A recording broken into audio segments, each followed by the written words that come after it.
ہمارے ملک میں کوئی بھوکا نہ سوئے، اس کا آغاز کیا آپ نے.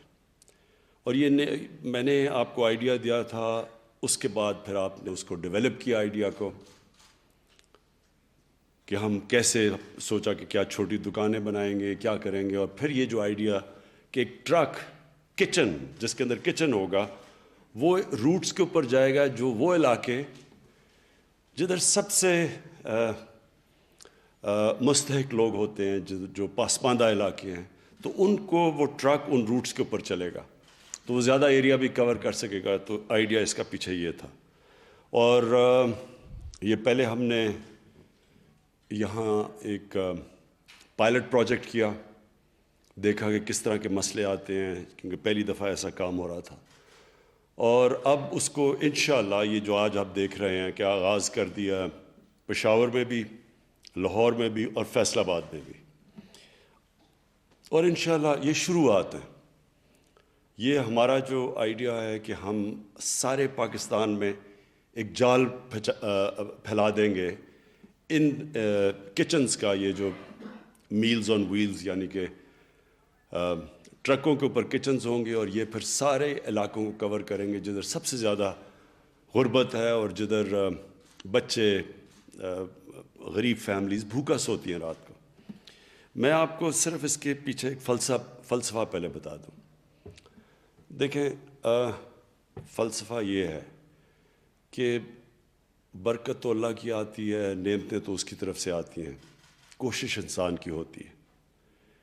میں یہ چاہتا تھا کہ ہمارے ملک میں جو گورنمنٹ کے اندر لوگ ہوں، جو ہمارے وزیر ہوں، وزیر اعلیٰ ہوں، ان سب کے اندر یہ احساس ہو کہ ان کی جو سب سے بڑی ذمہ داری ہے حکومت میں آنے کے بعد، وہ اس طبقے کی ہے جو کہ غریب طبقہ ہے. اور یہی ہمارے نبی صلی اللہ علیہ وسلم نے مدینہ کی ریاست میں یہ چیز ڈالی لوگوں میں، جو سب سے بڑی چیز تھی. جو انقلاب آیا تھا، ایک تو انصاف کا انقلاب آیا تھا، رول آف لاء کا، قانون کی بالادستی کا. دوسرا انقلاب یہ تھا کہ ریاست نے ذمہ داری لی تھی اپنے کمزور اور غریب طبقے کی. اور پھر ہماری دنیا کی تاریخ گواہ ہے اس چیز کی کہ وہی لوگ جن کی کوئی حیثیت ہی نہیں تھی، انہوں نے چند سالوں کے اندر دنیا کی امامت کی. کہنے کا مطلب یہ ہے کہ جو ایمان والے لوگ ہیں وہ جانتے ہیں کہ انہوں نے تو صرف نبی صلی اللہ علیہ وسلم نے ایک راستہ دکھایا. آپ جب نماز پڑھتے ہیں، آپ صرف ایک چیز مانگتے ہیں اللہ سے کہ اللہ مجھے ان کے راستے پہ لگا جن کو تو نے نعمتیں بخشی، اس راستے پہ. تو وہ جو راستہ انہوں نے دکھایا مدینہ کی ریاست کا، دنیا کی تاریخ اس چیز کی گواہ ہے کہ دنیا کی تاریخ کا سب سے بڑا سویلائزیشن، سب سے بڑی قوم وہ بن کے اٹھے.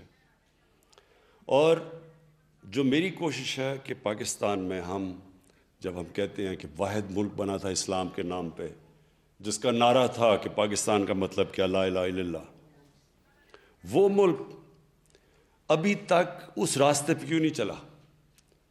تو حالانکہ ہمارے مشکل حالات ہیں، قرضے چڑھے ہوئے ہیں، کم پیسہ بچتا ہے عوام پہ خرچ کرنے کا، اس کے باوجود جو اللہ کا ہمیں حکم ہے کہ ہم اس راستے پہ چلیں. تو یہ راستہ قانون کی بالادستی کا راستہ ہے، اور دوسرا انسانیت کا راستہ ہے کہ ہم ذمہ داری لیں اپنے کمزور طبقے کی. تو انشاءاللہ یہ جو پہلا قدم اٹھایا گیا ہے، میں پختونخوا میں بھی محمود خان آپ کو مبارک دیتا ہوں، عثمان بزدار آپ کو لاہور میں آپ کو مبارک دیتا ہوں، کیونکہ اب بڑا زبردست، ابھی آپ کو خود بھی اندازہ نہیں کہ کتنا بڑا کام آپ نے شروع کیا ہے. اور پھر فیصل آباد میں دیکھیں،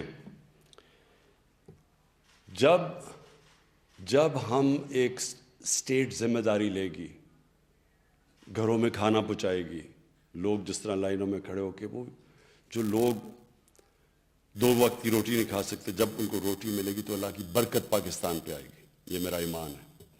اور جب اللہ کی برکت آتی ہے، پھر ہم نے دیکھا کہ وہ عرب جن کی حیثیت کوئی نہیں تھی، جس طرح وہ چند سالوں کے اندر کھڑے ہوئے، تو پاکستان بھی انشاءاللہ کھڑا ہوگا.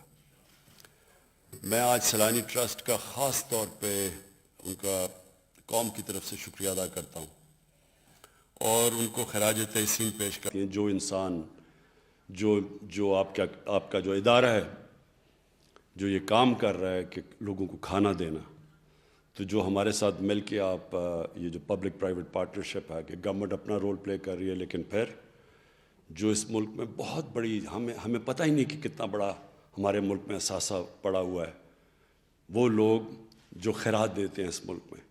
دنیا میں ہمارا ملک چند ملکوں میں سے جدھر سب سے زیادہ لوگ خیرات دیتے ہیں. ہم بڑے خوش قسمت لوگ ہیں. میں نے شوکت خانہ میں یہ دیکھا کہ سب نے کہا جی ہسپتال تو بن گیا، اب چلے گا کیسے؟ کینسر ہاسپٹل کو چلانا بہت خرچہ ہے، اور پھر کینسر کے ہسپتال میں 70% مریضوں کا مفت علاج کرنا، یہ تو دنیا میں کہیں نہیں ہوتا. تو سب نے مجھے کہا کہ یہ نہیں چلے گا. ہم نے صرف کوشش کی، ہم نے صرف جو وعدہ کیا تھا لوگوں سے وہ پورا کرنے کی کوشش کی. ہم نے کہا کہ یہ ایک ایسا ہسپتال ہوگا جدھر ایک غریب مریض آئے گا کینسر کا، اور کیونکہ بڑا مہنگا علاج ہے کینسر کا، تو اگر اس کے پاس پیسے نہیں بھی ہوئے ہم اس کا مفت علاج کریں گے، کھانا بھی دیں گے، ٹھہرائیں گے بھی اس کو. تو بڑی سب نے کہا کہ یہ ہو ہی نہیں سکتا. بڑے ڈاکٹرز نے مجھے کہا کہ یہ ہو بھی نہیں سکتا. لوگوں نے کہا کہ یہ ناممکن چیز ہے. اور جو پہلا ہمارا چیف ایگزیکٹو آیا وہ 3 مہینے کے بعد چھوڑ گیا. اس نے کہا 5% سے زیادہ لوگوں کا علاج آپ کینسر کا مفت نہیں کر سکتے، یہ ہاسپٹل آپ کا بند ہو جائے گا. تو آپ کے سامنے ہے کہ وہ بھی ہاسپٹل بنا، 75% زیادہ سے مریضوں کا مفت علاج بھی کیا. دوسرا ہاسپٹل بھی کھڑا ہو گیا پشاور میں، اور تیسرا بننے جا رہا ہے کراچی میں. اور اب تک آپ کو حیرت ہوگی کہ جو 70 کروڑ میں ہاسپٹل بنا تھا، اور یہ میں اب بات کر رہا ہوں آج سے 25 سال پہلے 25 سال پہلے جو ہاسپٹل بنا تھا، 25 سال پہلے، اس نے اب تک صرف غریب مریضوں کے علاج کے اوپر 50 ارب روپیہ خرچ کیا. 50 ارب روپیہ. تو یہ کیسے ہو سکتا ہے؟ کوئی میرے سے پوچھتا کہ کیا میرے پاس کوئی مارکیٹنگ ڈیزائن ہے، کوئی طریقہ ہے، کیسے یہ پیسے اکٹھے ہوں گے؟ یہ قوم نے پیسہ دیا. انہی لوگوں نے ہسپتال بنایا بھی، چلایا بھی، دوسرا بھی بنا دیا پشاور میں، تیسرا بننے جا رہا ہے. چلایا بھی، دوسرا بھی بنا دیا پشاور میں، تیسرا بننے جا رہا ہے کراچی میں. اور یہ یاد رکھیں کینسر کا ہاسپٹل بہت مشکل ہوتا ہے کیونکہ اس کا علاج بہت مہنگا ہے، اس کی ڈائگنوسٹک فیسلٹیز بہت مہنگی ہیں، کیپٹل انٹینسو ہے وہ. تو اس کو چلا سکتی ہے یہ قوم. تو انشاءاللہ یہ جو ہمارے سارے ملک میں لوگوں کو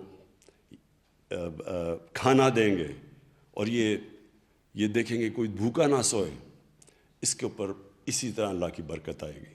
اور انشاءاللہ میں آگے دیکھ رہا ہوں کہ یہ پورا ایک جال پھیلے گا ملک میں. میں اور بھی جو پروگرامز ہیں ہمارے، یہ پاکستان میں پہلی دفعہ ہوئے ہیں. پہلی دفعہ پاکستان کی تاریخ میں پناہ گاہ بنی ہیں.